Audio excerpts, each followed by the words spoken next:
Hi, welcome to the Strategic Risk Solutions podcast.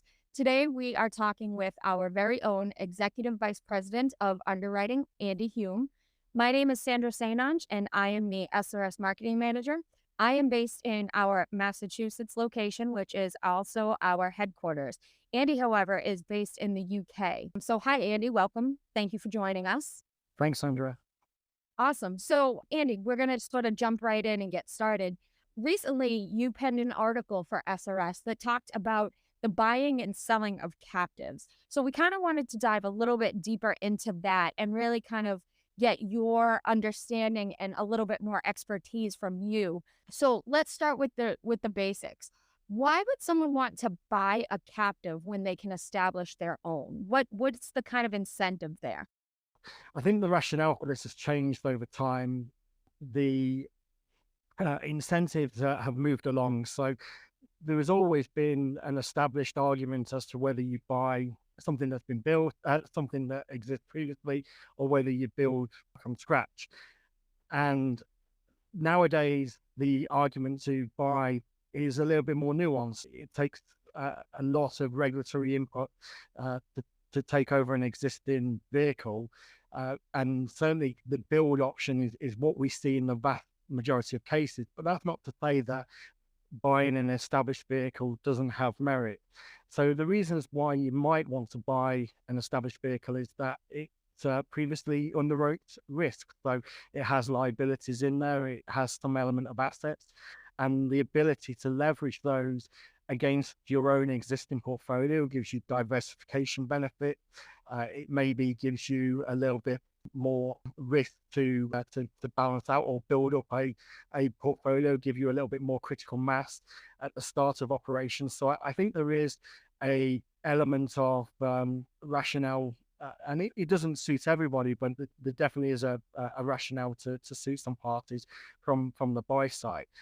Having said all of that, I think the more compelling bit of interest is on why would you sell?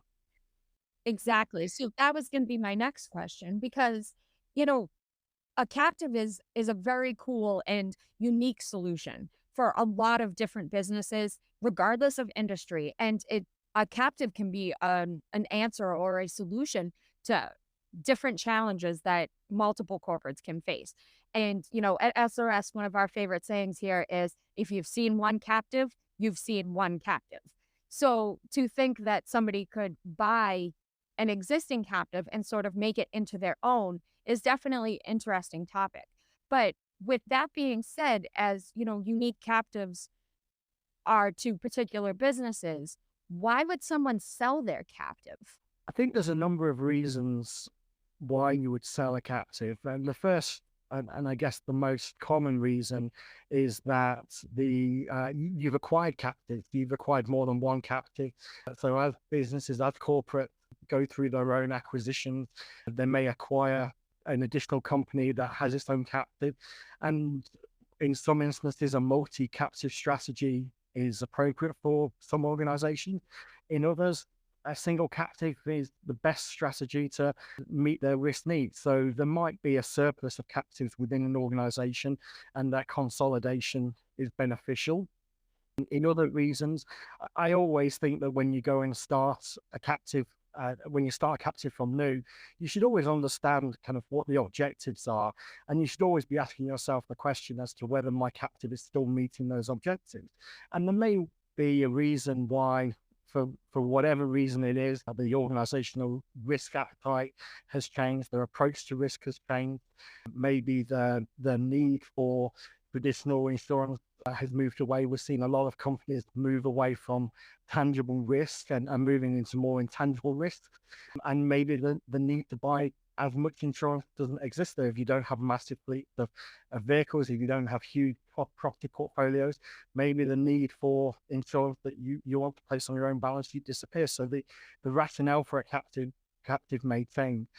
I think the other argument that exists right now is that we're seeing over the last 3-4 years, we've seen significant demand for captives to expand their risk appetite and maybe take on more risk in line with the hard market. We've seen certain lines of business such as cyber, D&O, some professional liabilities where markets have dried up from capacity, and so captives have really had to step into those. And so I think that we're also seeing this demand on capital where maybe captives are using more capital than they wish to, or maybe captives need to free up some space within their portfolio. So again, it might not necessarily be an argument about selling the captive wholesale, but certainly kind of selling lines of businesses is another interesting point. Okay, cool. One of the things that I know SRS does and does very well, amongst many things, is the strategic review. So I know that a lot of our current clients take advantage of the SRS review of your captive, whether it's on a yearly basis at renewal time or, every couple of years, whatever the situation might call for. So I feel like that gives some people some insight into, your point as to whether or not the captive is actually meeting the business needs, the goals that it had, set out to establish. So my next question I think would be around if somebody is selling a captive, what type of corporation or how can a corporation interested in buying that captive take advantage of what they already have established? What are some elements that, buying an existing captive brings to you that you might not have to do from scratch? And how is that beneficial? To me, the principal benefit of purchasing a captive is establishing some critical mass for the capital and liabilities that sit within an already established capital. I think traditionally there was probably a little bit of time arbitrage in terms of establishment, but nowadays that really has disappeared. So it's really the establishment of existing liabilities that gives a critical mass on day one. So if you want to write lines of business and maybe you don't feel you've got enough critical mass to support what you've already established there, then having access to an already active portfolio of risk and the assets to sustain that risk is important.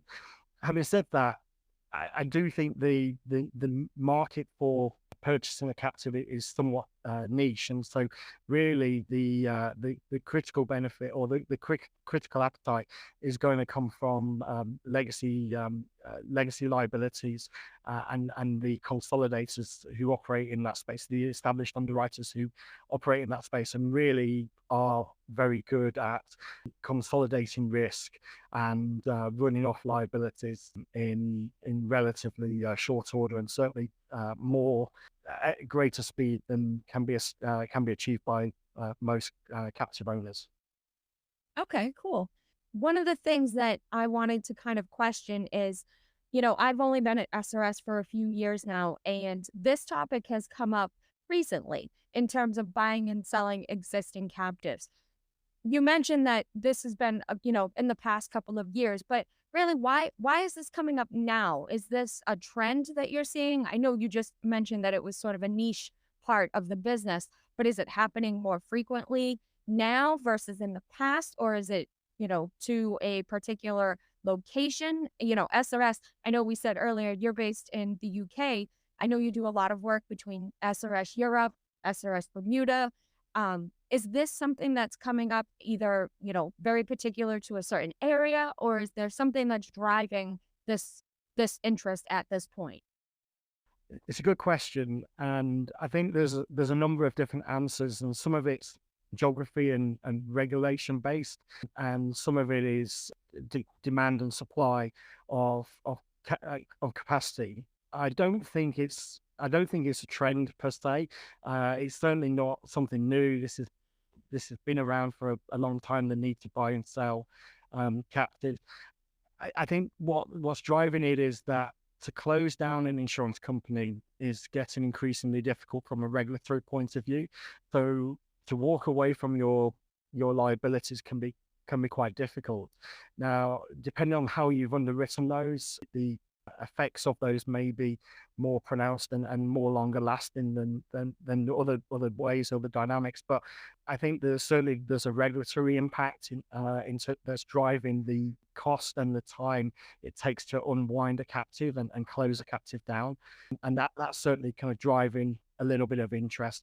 But as I said earlier on as well, I think that we're seeing kind of changes in tax legislation as well around domiciles that are also impacting the need or the consideration about which domiciles are appropriate, and whether you should close a captive out, re-domicile, or whether you can re-domesticate or re-domicile a captive. And then finally, as I said right at the outset, I kind of touched on this area that I think there's also a lot of capital demand and capital constraints within organizations right now. So there's competing needs from within the operational side of the business.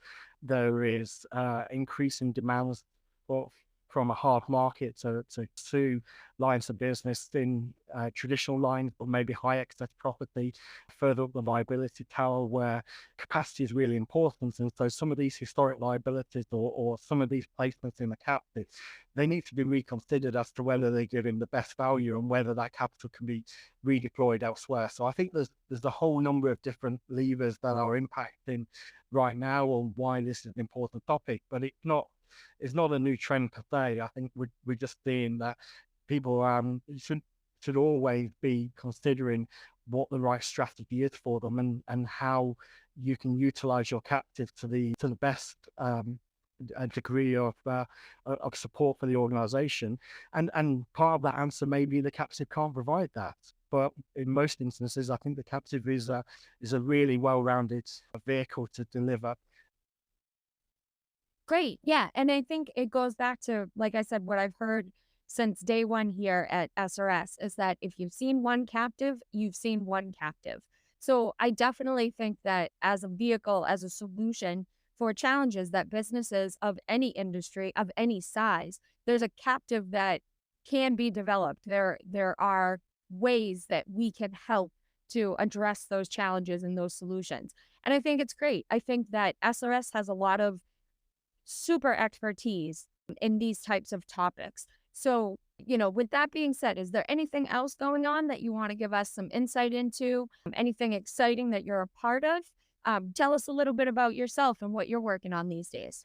Thanks, Andre. Well, and just before we go off that topic, one of the things I do want to say is that one of the advantages of going to a dedicated insurance management company like SRS is that we really do understand captives from cradle to grave. So that ability to support the inception of a vehicle right through to the closure of it, or in liabilities, is something that SRS understands. But in terms of what's going on right now, lots of really interesting stuff. But I think the next thing coming up for me is to support Barbados is the BRIMS conference coming up in March. Shout out Kirk. We've got a number of speakers there talking about ILS, fronting, a range of activities that SRS supports in the further advancement of captives. Yeah, and I think Brim is going to be great this year. I know, like you said, shout out to Kirk Cyrus and his SRS Barbados team. I know that they are working very hard on making sure that we have a good group of people at this conference to be able to talk to existing clients, to be able to talk to anybody who's interested in captives, risk management, things of that nature. I know SRS President Ron Sulis will be on hand. So should people want to kind of get in front of Ron or, meet with Kirk, they can always reach out to us at our website. But yeah, I mean, I think that's great. And Andy, the expertise that you and all of your colleagues provide here at SRS, I'm always blown away by the intelligence and the expertise and the experience that SRS gathers with all the people that work here and the amount of expertise that we have. We really, truly are the leading independent insurance company manager. And I think that your point of SRS knowing a captive from cradle to grave, that's key right there. So thank you so much for your time today. Should anybody have any questions, you can always feel free to reach out to us on our website at www.strategicrisks.com. You can also send us an email. We are happy to discuss anything that you as our audience find relevant and interesting, answer and address any questions. Andy, it has been nothing short of a pleasure getting to talk with you again, my friend. I always look forward to our conversations and I always learn something, which is always key. So should anybody have any questions, feel free to reach out to us. Otherwise, enjoy the rest of your day.